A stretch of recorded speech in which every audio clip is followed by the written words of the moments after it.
Season 7 is right around the corner for Battlefield 2042, and like most updates, EA/DICE invited members of the press and creators to take a sneak peek and try out what's coming in a capture event. While we couldn't try out everything that will be released throughout the season, we did get to try the brand new map, most of the weapons, and get a feel for some of the other core changes made to the gameplay. So let's dive in and check it out. With every new season, two of the biggest questions are, what's the map and what new weapons are there? Season 7 is delivering on both fronts with a brand new map called Haven and the return of the stadium portion of Hourglass in its own standalone option.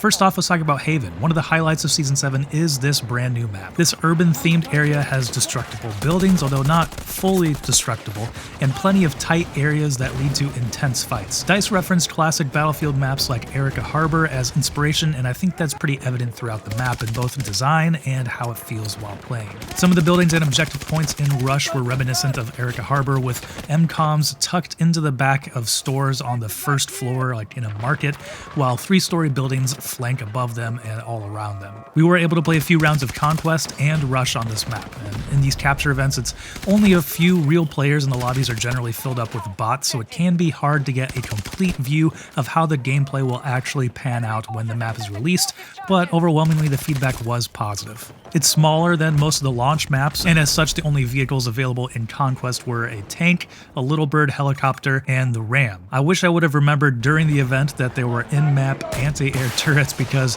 an ace heli-pilot on the opposing team can be hard to deal with here. Conquest is fun, but I really enjoyed playing Rush on this map as well, and once again, it's hard to get an accurate grasp of just how the balance will be of this map at launch. There are lots of ways to move, reposition, and flank. Buildings provide plenty of angles to get a jump on opponents, but the spawn points felt a little bit too far away from the objectives at times when defending. But once again, I'm excited to see how this plays out with a full lobby of players. Season 7 also brings a few new weapons, but not all were available during the playtest. When released, Season 7 will bring the AK-5C assault rifle, SCZ-3 SMG, and the Predator SRAW missile launcher. Coming later in the season will be a DFR Strife LMG and the XF-AD4 Draugr bomber.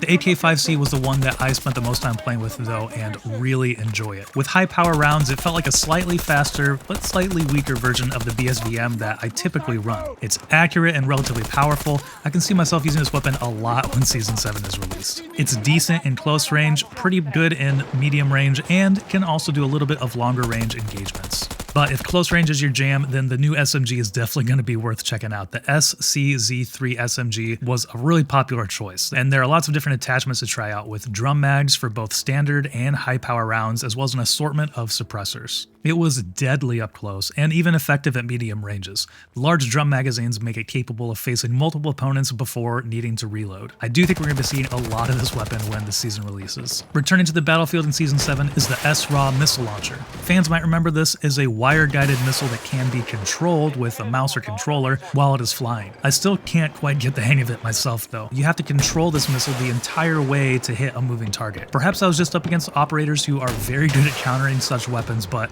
it would not be my first launcher of choice. And of course, a new season also means all new battle pass with plenty of free unlocks, but the unique ones will require a premium battle pass subscription. There are some neat weapon skins and character skins in this one. So a new season is always a good time to jump back in and see what's new with 2042. And additionally, if you're still curious but haven't bought the game, there will be free-to-play days from March 21 to March 24. So this is a great way to jump in and see if it's something that you like to play more of. I've been really enjoying the recent updates of Battlefield 2042 with smaller, more infantry-focused maps. Redacted from the previous season and Haven from Season 7 are both very different from the large open maps that were released at launch that have already been reworked. So I do think that they continue to be taking this in the right direction, and we'll have to wait and see what's next for Battlefield 2042. What are you most excited for in Season 7 of 2042? That'll do it for this sneak peek. Let me know what you think about it down in the comments, and check out these other two videos if you're looking for something else to watch. Thanks for watching. If you enjoyed this video, please give it a thumbs up so others can find it easier,